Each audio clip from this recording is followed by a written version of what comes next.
Circunstancias y consecuencias. No podemos dejar de hablar lo que vimos y oímos. Hechos 4:20. Lo que vi, escuché y viví en los 15 años que siguieron tuvo un gran impacto sobre mí. No tengo manera de saber si la reacción del lector estará en sintonía con mi caso, pero hay algo cierto y es que sin tener conocimiento de todos aquellos acontecimientos, nadie podría llegar a comprender las razones que me condujeron a una auténtica encrucijada. Aplica el proverbio: cuando alguien está respondiendo a un asunto antes de oírlo, ¿eso es insensatez de parte suya y una humillación? El año anterior, la guerra en la República Dominicana y como consecuencia de un episodio de fiebre dengue que me afectó las terminaciones nerviosas que quedaron hipersensitivas, había asistido a un curso de 10 meses en la escuela de Galad. A la conclusión del mismo, el presidente de la sociedad NH-NOR me pidió que dejara el servicio misionero en el Caribe y me trasladara con mi esposa a la sede central llamada Bethel, en Brooklyn, en donde prestaría mis servicios en el departamento de redacción. Aunque indudablemente eso habría representado un gran honor para nosotros, yo sinceramente no tenía interés en abandonar el lugar en el que estaba. Hablando con el hermano Nor en su despacho, le conté lo mucho que disfrutaba en mi actual asignación en la República Dominicana, con la gente y con mi trabajo. Parece que eso fue interpretado como una falta de aprecio a la oportunidad que se me ofrecía. Daba la impresión de que estaba ofendido. Le dije entonces que sencillamente había querido que conociera mis sentimientos, que supiera mi aprecio por el trabajo misionero, pero que aceptaría el cambio. Pocos meses después de nuestra llegada y después de haber desempeñado algún trabajo de redacción, el presidente Nor me hizo pasar a un despacho en donde había una mesa en la que se amontonaban montañas de folios mecanografiados y me pidió que acometiera la tarea de crear un diccionario bíblico. Aquellos papeles eran producto del trabajo asignado a 250 personas alrededor del mundo. Las asignaciones, sin embargo, habían sido llevadas a cabo bajo criterios que tenían en cuenta la posición del personal dentro de la organización, personal de las sucursales, superintendentes de fábrica y así por el estilo. Pocos tenían experiencia como redactores y menos aún capacidad, tiempo o habilidad para acceder a bibliotecas en tareas de investigación. Creo que pudiera decirse que, como poco, el 90% de todo aquello no se utilizó. Empecé por Aarón y continué por Aaronitas, Abé, Abadón, etc. Pero enseguida se hizo patente la imposibilidad de que una persona acometiera aquella tarea en solitario. Primeramente, Lyman Swingle, uno de los directores de la sociedad Watchtower, se incorporó para colaborar en el proyecto. Poco después se sumó también Edward Dunlap, registrador de la escuela de Galad. Eventualmente se añadieron al grupo Reinhard Lengatat y John Wischuk de los departamentos de servicio y redacción respectivamente. Esporádicamente hubo otros colaboradores por cierto tiempo, pero fueron esas 5 personas mencionadas quienes llevaron adelante el proyecto hasta que después de 5 años se completó la obra de referencia de 1696 páginas llamada Ayuda para entender la Biblia. Casi al comienzo, el presidente Nor hizo una declaración que resultó un factor clave en nuestra actitud para acometer el proyecto. El sentido de sus palabras no fue lo que nosotros llegamos a percibir, aunque eso fue de manera fortuita. Dirigiéndose a quienes fuimos asignados a la tarea, dijo: se trata de recoger lo que dice la Biblia, no hay necesidad de andar buscando cada cosa en las publicaciones de la sociedad. Lo que quiso decir con sus palabras, como más tarde nos dimos cuenta, era que el proyecto se pudiera llevar a cabo con rapidez, de modo que aquello resultara en una obra relativamente pequeña, un libro de bolsillo, tal como dijo más tarde. Sencillamente con dejar constancia del contenido de los versículos concretos de la Biblia, que tenían relación con un tema y alguna breve explicación adicional, el tiempo necesario para la investigación sería mínimo. Nosotros malinterpretamos sus palabras entendiendo que lo que habríamos de hacer era presentar lo que realmente decía la Biblia, más bien que ajustarnos a la manera en que las publicaciones de la Watchtower presentan los asuntos. Así resultó un tipo de publicación muy diferente a lo que hubiera sido de la otra manera. La información que había sido enviada por las 250 personas casi invariablemente se acomodaba al punto de vista aceptado en las publicaciones de la sociedad. Nuestra investigación revelaba a menudo diferencias. El vicepresidente de la sociedad, Fred Franz, era considerado como la persona con más erudición bíblica dentro de la organización. Yo fui a su despacho bastantes veces para aclarar algunas cuestiones. Por sorpresa mía, con frecuencia me remitía a la consulta de comentarios bíblicos. ¿Por qué no miras lo que dice Adam Clarke o Cook?, decía. O cuando era asunto relacionado principalmente con las escrituras hebreas. ¿Qué hay en los comentarios de Soncino? Nuestra biblioteca en Betel contenía anaqueles repletos de esos comentarios, pero al tratarse de comentarios de eruditos de otras religiones, no les había dado mucha importancia y, como sucedía con otras personas del departamento, sentía indecisión, incluso desconfianza para utilizarlos, tal como Carl Klein, un veterano miembro del departamento de redacción, lo expresaba en ocasiones muy tajantemente al afirmar que el utilizar aquellos comentarios era como mamar de las tetas de Babilonia la Grande, el imperio de la religión falsa, según la interpretación que la sociedad hace de la gran ramera de revelación. Pero cuanta más información buscaba en aquellos comentarios, más profundamente impresionado me sentía por la firme creencia que la inmensa mayoría de ellos expresaban en la inspiración divina de las Escrituras. Mi impresión era mayor aún debido a que, no obstante el hecho de que algunas se habían escrito tan temprano como en el siglo XVIII, la información era generalmente muy valiosa y acertada. Era inevitable la comparación con esas publicaciones que a menudo en pocos años se dejaban de publicar porque carecían de vigencia. No es cuestión de que constatara que tales comentarios estuvieran absolutamente exentos de errores, sino que lo valioso de ellos ciertamente parecía sobrepasar a los puntos aislados que estimaba estaban equivocados. Comencé más que nunca antes a darme cuenta de la importancia vital del contexto para entender el sentido de cualquier pasaje de la Escritura. Y eso mismo parecía ser cierto en otros componentes regulares del grupo que trabajaba en el proyecto Ayuda. Asimismo, llegamos a darnos cuenta de la necesidad de que fuera la propia Biblia la que estableciera la definición de sus propios términos en vez de sencillamente acudir a algún punto de vista previamente establecido o permitir que fuera un diccionario de lengua inglesa el que dictaminara ese asunto. Comenzamos a hacer un uso más extenso de diccionarios hebreos y griegos en la biblioteca de Betel, así como de concordancias de palabras en las lenguas originales más bien que de las traducciones a la lengua inglesa. Aquello resultó instructivo y constituyó un buen ejercicio de humildad, ya que pudimos llegar a apreciar que nuestro entendimiento de las Escrituras distaba mucho de lo que habíamos pensado, que no éramos los grandes eruditos de la Biblia que nos habíamos creído.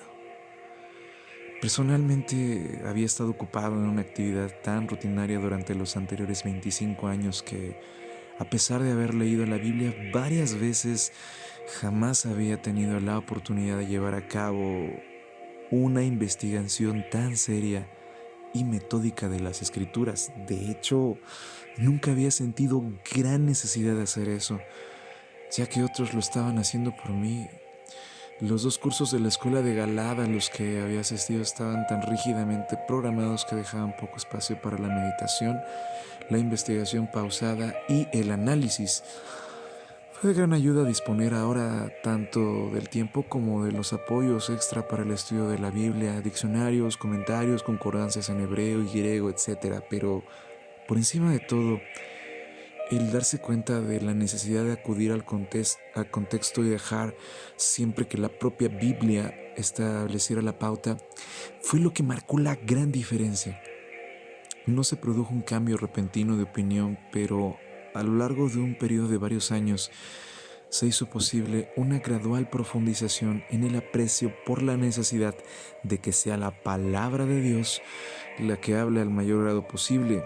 Pude comprobar porque el valor de aquellos comentarios que había en nuestra biblioteca de Betel, con antigüedad de 100 y 200 años, permanecía comparativamente indemne al paso del tiempo. El propio método seguido, versículo a versículo, les obligaba en mayor o menor medida a circunscribirse dentro del contexto y de esta manera quedaban muy restringidos para hacer incursiones por teorías sectarias o veleidades interpretativas. Entre los temas que me fueron asignados por Carl Adams, entonces superintendente del departamento de redacción, estaban hombre de mayor edad, anciano, y superintendente. Únicamente recibí esos términos sin ningunas instrucciones o recomendaciones por el desarrollo de los temas. Con eso en mente, veamos cómo presenta el asunto el libro histórico de la organización Watchtower, Los Testigos de Jehová, Proclamadores del Reino, publicado en 1993, página 233. Preparación para un crecimiento rápido.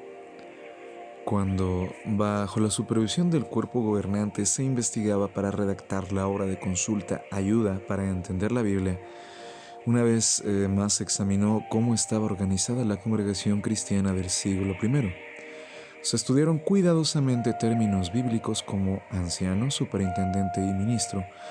¿Podía la actual organización de los Testigos de Jehová conformarse más de lleno al modelo que se había conservado como guía en las Escrituras? Los siervos de Jehová estaban resueltos a someterse a la dirección divina. En una serie de asambleas celebradas en 1971 se analizó la estructura que regía la congregación cristiana primitiva. Se indicó que la expresión presbíteros, anciano, como se empleaba en la Biblia, no se limitaba a personas de edad avanzada, ni se aplicaba a todos los cristianos que tenían madurez espiritual en las congregaciones.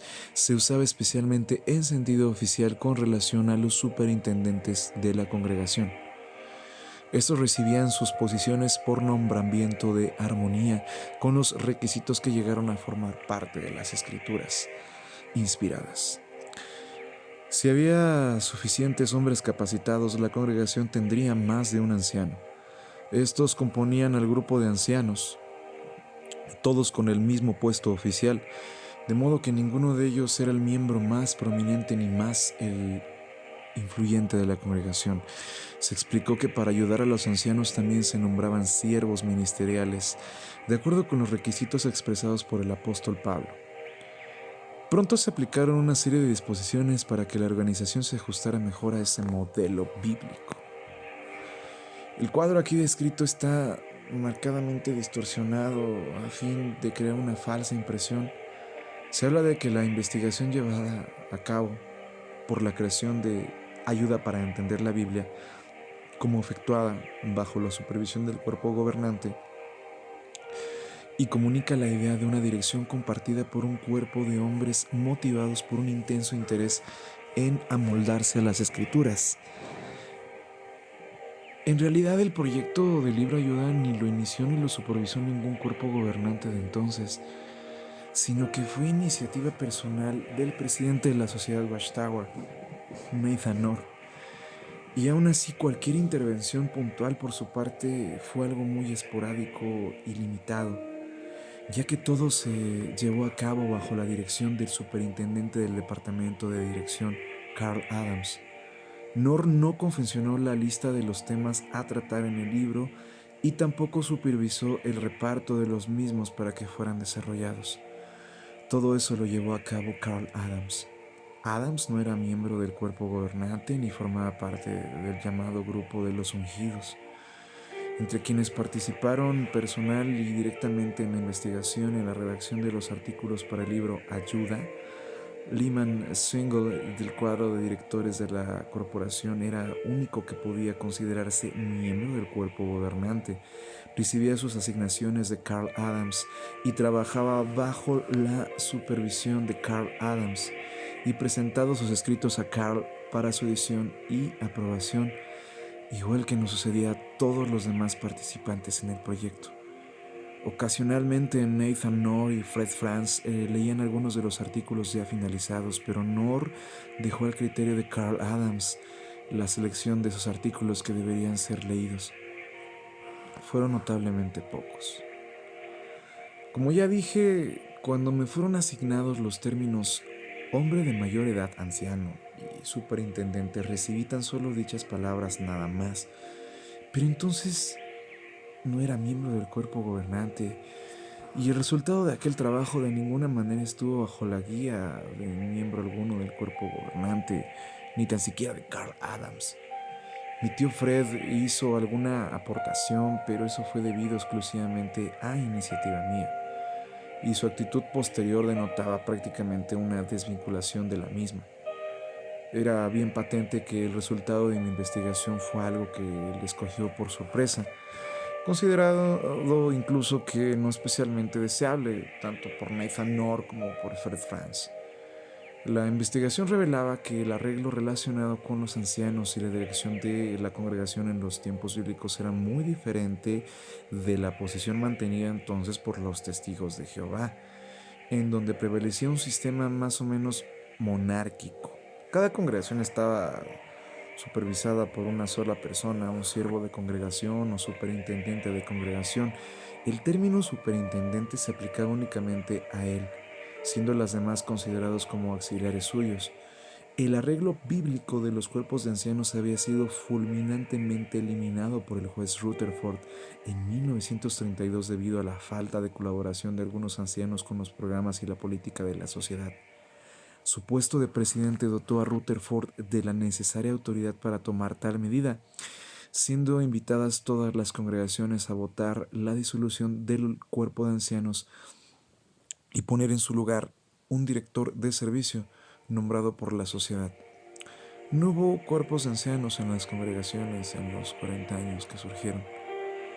Es por eso lo que la traducción del Nuevo Mundo de la Biblia publicada por la Sociedad en los años 1950 utiliza la expresión hombres de mayor edad en vez de ancianos, término oficialmente en descrédito en aquel entonces.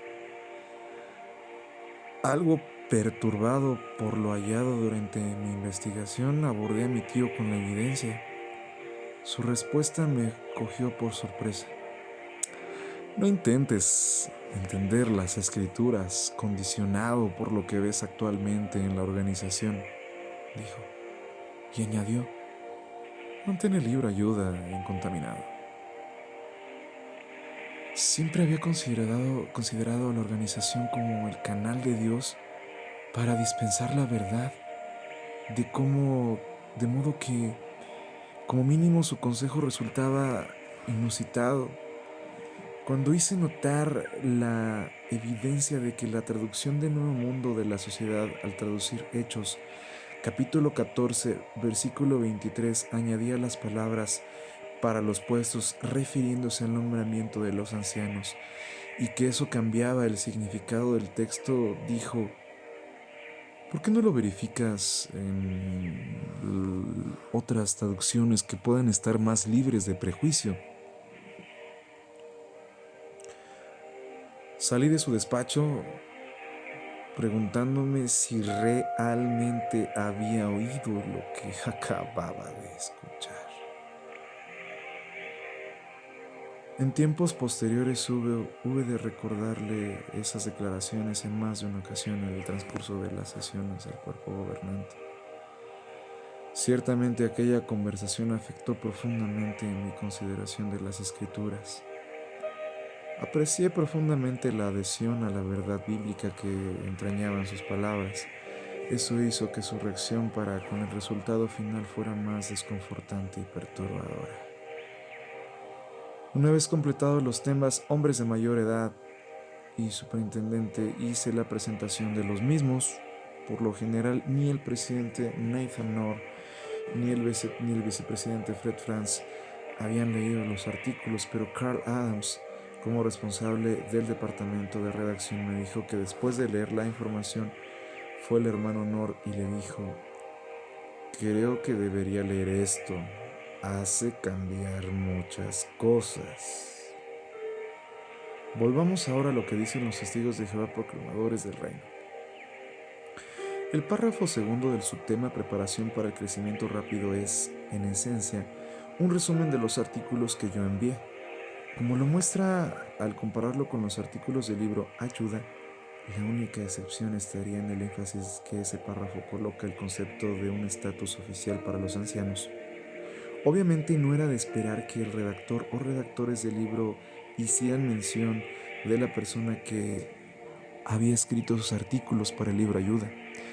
Pero partiendo de ese párrafo y del comienzo del siguiente, el lector es inducido a concluir que los artículos conducen a una decisión de buena gana y casi inmediata de someter todo al arreglo existente en las escrituras. ¿Qué es lo que realmente sucedió? Según me relató Carl Adams, una vez que leyó la información, Knorr se dirigió al despacho de Fred Franz y con gran vehemencia dijo: ¿qué significa todo esto? ¿Quiere decir que a estas alturas tenemos que cambiar todo? Fred Franz dijo que no, que él no creía que fuera necesario, que los arreglos existentes podían continuar sin problema alguno. Cuando más tarde Carl Adams me pasó esa información, me resultó difícil de creer, en especial teniendo en cuenta lo que mi tío me había dicho anteriormente. Me sentí obligado a acudir una noche a su habitación para preguntarle sobre ello. Me confirmó que no veía necesidad para inducir cambios, sabiendo que el libro Ayuda iba a ser distribuido íntegramente a los hermanos de las asambleas de distrito de aquel verano. Le pregunté sobre qué él pensaba sobre el efecto que les causaría cuando leyeran que en la congregación del primer siglo había cuerpos de ancianos, que todos los ancianos eran superintendentes, y cuando se dieran cuenta de que no teníamos intención de seguir el ejemplo de las escrituras, me dijo calmadamente que no pensaba que eso causara problema alguno, que el arreglo existente se podría acomodar a lo que decía el libro Ayuda. Expresé profunda preocupación, ya que el dejar a un lado el presente bíblico pudiera perturbar en gran manera a los hermanos. En apoyo de su posición, relató cómo en décadas anteriores los hermanos habían razonado que, puesto que Cristo había tomado el poder en 1914, ello permitiría que legítimamente pudieran hacerse cambios en la manera de administrar los asuntos en la tierra. Añadió que había creído y creía aún que Cristo Jesús dirigía y administraría los asuntos de sus siervos en la tierra, utilizando a o sirviendo del cargo de una sola persona, y que ese sería el caso hasta que llegara el nuevo orden. El sentido de aquellas palabras era tan diferente a lo que había manifestado en otras ocasiones que encontré muy difícil de comprender lo uno con lo otro. Algún tiempo después, sin embargo, el vicepresidente preparó cierta información para una asamblea que indicaba que habría un cambio en el gobierno de las congregaciones. Cuando llegó copia de la misma a Carl Adams, este advirtió las implicaciones e inmediatamente contactó con el presidente Knorr, al que dijo: pienso que debería hablar de nuevo con el hermano Franz. Creo que ha cambiado su punto de vista. El hermano Knorr así lo hizo y el hermano Franz lo confirmó. Y en consecuencia se cambió un arreglo de 40 años. Exponer el desarrollo de ese cambio tal como lo hace el libro Los Testigos de Jehová Proclamadores del Reino, presentado a un cuerpo gobernante que supervisa la investigación y el estudio cuidadoso de los términos bíblicos, cuyo único interés está en cómo apegarse más completamente al modelo, diseñado en las escrituras, determinado a continuar sometiéndose a la dirección divina y totalmente dispuesto a amoldar la organización lo sumo posible a dicho modelo, es sencillamente presentar un cuadro idealizado que es falso. Manifiesta o bien ignorancia por parte del redactor o redactores del texto de la manera en que aquello se llevó a cabo, o si no, doblez con el fin de exaltar el papel de unos hombres a la vista de los adeptos. La realidad, por el contrario, revela cuán fuerte era la capacidad de control de la que estaban investidas unas pocas personas, y cómo la decisión más bien idiosincrásica de un solo hombre, la de Fred Franz, pudo afectar al rumbo que tomaría una organización mundial. Cuando me fue asignado el tema cronología, eso llevó también a serias cuestiones. Una enseñanza importante de los testigos de Jehová es que la Biblia señala al año 1914 como el fin del tiempo de los gentiles, de Lucas 21-24, y que en ese año Jesucristo tomó el poder de su reino y comenzó a gobernar de manera invisible a los ojos humanos. Las referencias a un periodo de 7 tiempos en el capítulo 4 de Daniel constituyen la base de partida para efectuar los cálculos que conducen a esa fecha.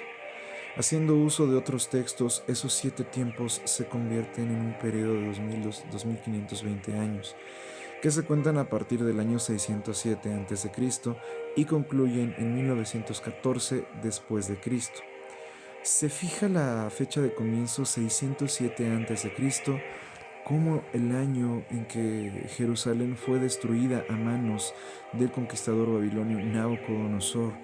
Yo sabía que el año 607 a.C. era una fecha especial en nuestras publicaciones, pero no sabía realmente por qué.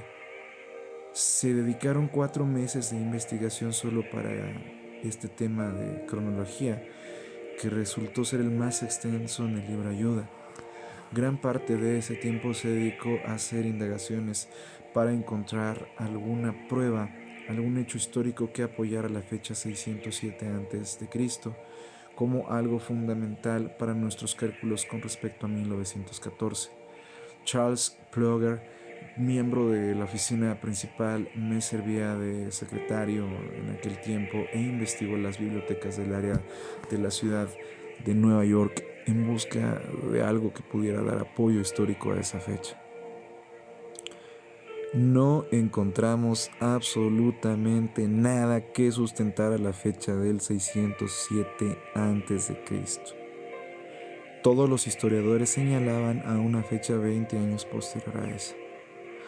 Antes de preparar la información sobre arqueología en el libro Ayuda, no tenía conocimiento de la existencia de decenas de miles de tablillas cuneiformes de barro cocido correspondientes al periodo de Babilonia antigua encontradas en Mesopotamia.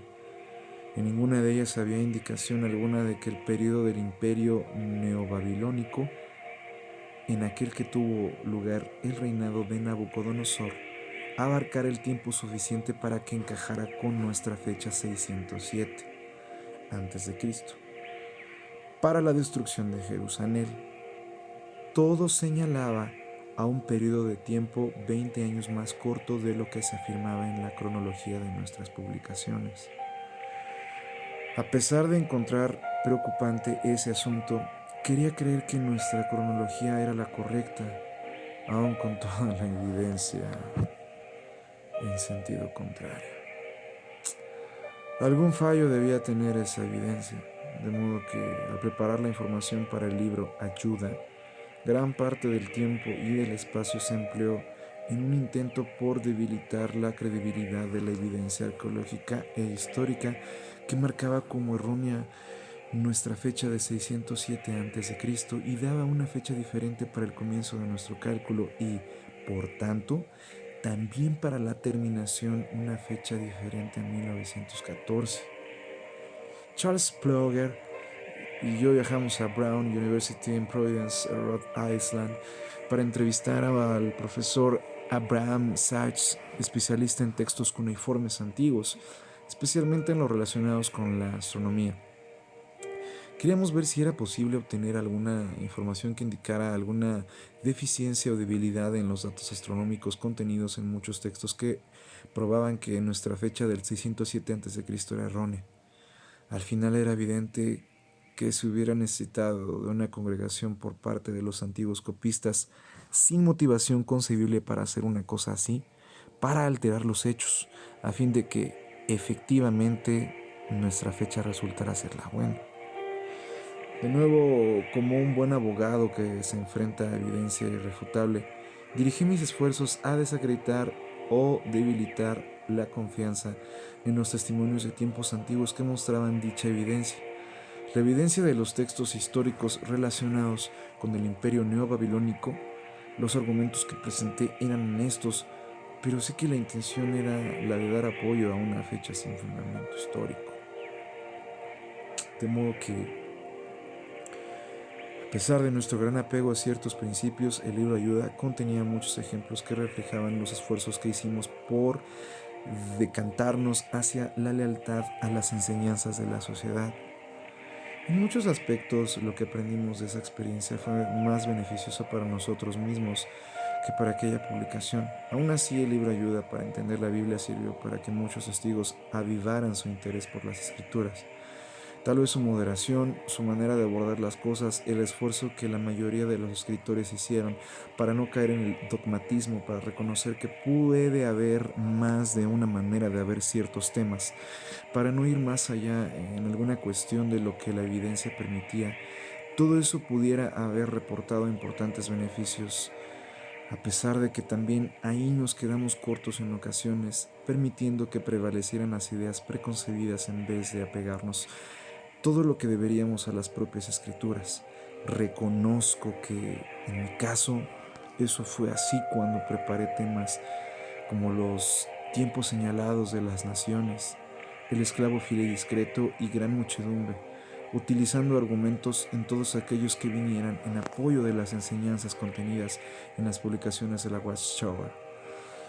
Como para mí aquellas enseñanzas eran sencillamente hechos, hice exactamente lo que el prólogo que escribí después decía que no se había pretendido hacer en la página 6 bajo el encabezamiento su propósito.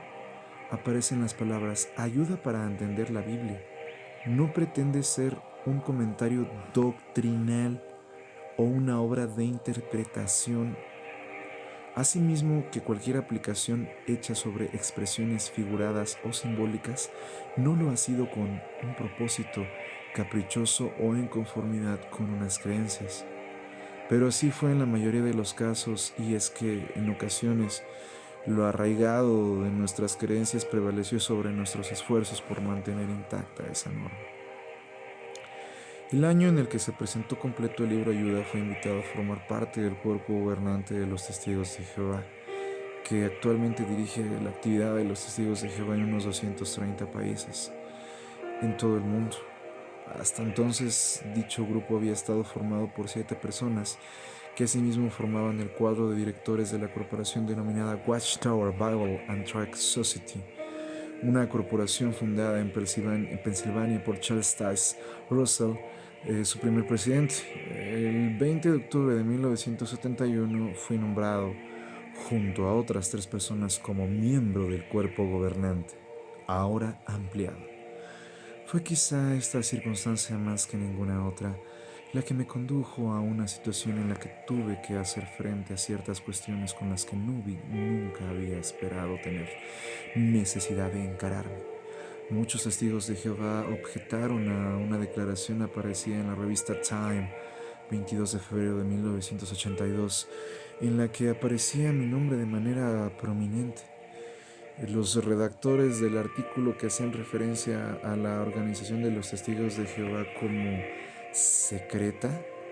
Puede parecer extraño utilizar un término como ese para una organización que anima vigorosamente a una obra absolutamente pública, ir de casa en casa por ciudades, pueblos y lugares de todo el mundo. Evidentemente los reporteros de Time escribieron aquello Dada la enorme dificultad que encontraron para obtener de las oficinas centrales algún comentario relativo a la situación descrita en el primer capítulo de este libro.